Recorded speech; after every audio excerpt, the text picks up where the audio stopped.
अपने लोगों की सुरक्षा के लिए कोई देश किस हद तक जा सकता है वो इजराइल ने 50 सेकंड में बता दिया। गुस्से में बेकाबू हो चुके इजराइल ने पूरा गाजा और आधा लेबनान साफ कर दिया है। इजराइल ने कुछ ही मिनटों में हिजबुल्लाह के 1600 टारगेट उड़ाकर अपने हथियारों को धन्यवाद कहा है। इजराइल ने अपने आयरन डोम के लिए भगवान को धन्यवाद कहा है। लेकिन भगवान को धन्यवाद बोलने से पहले इजराइल ने पहली बार एक ऐसा काम किया है जो शायद किसी देश ने आज तक नहीं किया। इजराइल ने जो खेल किया है उसमें भारत के लिए एक बहुत बड़ा संदेश छुपा है। इजराइल और भारत उन लोगों से बहुत परेशान है जो आतंकवादियों का मानवाधिकार ढूंढ लाते हैं। इजराइल और भारत उन लोगों से भी बहुत परेशान है जो देश विरोधी एजेंडा चलाने वाली विदेशी मीडिया के प्रेस फ्रीडम की दुहाई देते हैं। मगर आज इजराइल का तांडव देख मानवाधिकार और प्रेस फ्रीडम गैंग बुरी तरह से घबरा जाएंगे। दरअसल इजराइल ने हिजबुल्लाह के आतंकियों पर हमला करने से पहले दो ऐसे काम किए हैं जो आपको हैरान कर देंगे। सबसे पहले तो इजराइल के राष्ट्रपति बेंजामिन नेतन्याहू ने कैमरे पर आकर 50 सेकंड तक लेबनान की जनता को समझाया कि वो हिजबुल्लाह के आतंकियों का साथ ना दे।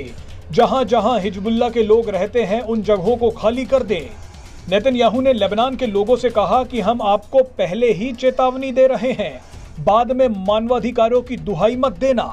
इस चेतावनी के बाद इजराइल ने लेबनान में हिजबुल्लाह के 1600 से ज्यादा ठिकाने उड़ा दिए। इस हमले में सैकड़ों लोगों की मौत हो गई है। बहरहाल इसके बाद इजराइल उन पत्रकारों पर टूट पड़ा जो यहूदियों को गाली दे रहे थे। इजराइल को जानकारी मिली कि एक विदेशी पत्रकार अपने दफ्तर में बैठकर यहूदियों को गाली दे रहा था, इजराइल के खिलाफ झूठी बातें बोल रहा था। अब इजराइल भी कहां चुप बैठने वाला था। इजराइल ने उस दफ्तर को ही उड़ा दिया जहां पर यह पत्रकार लाइव दे रहा था।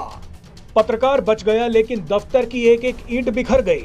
इसके बाद तो और बड़ा खेल हो गया। एक टीवी चैनल जो लगातार इजराइल के खिलाफ खबरें चला रहा था, वहां अचानक इजरायली सेना पहुंच गई। इजरायली सेना ने न्यूज एंकर को नोटिस दिया और कहा कि आज से तुम्हारा ऑफिस बंद है। इजरायली सेना ने कहा कि मानवाधिकार और प्रेस फ्रीडम की बातें संयुक्त राष्ट्र में जाकर करना। इजराइल का कहना है कि प्रेस फ्रीडम के नाम पर हम अपने देश के खिलाफ एजेंडा नहीं चलाने देंगे। वैसे इजराइल ने भारत को एक शानदार रास्ता दिखाया है।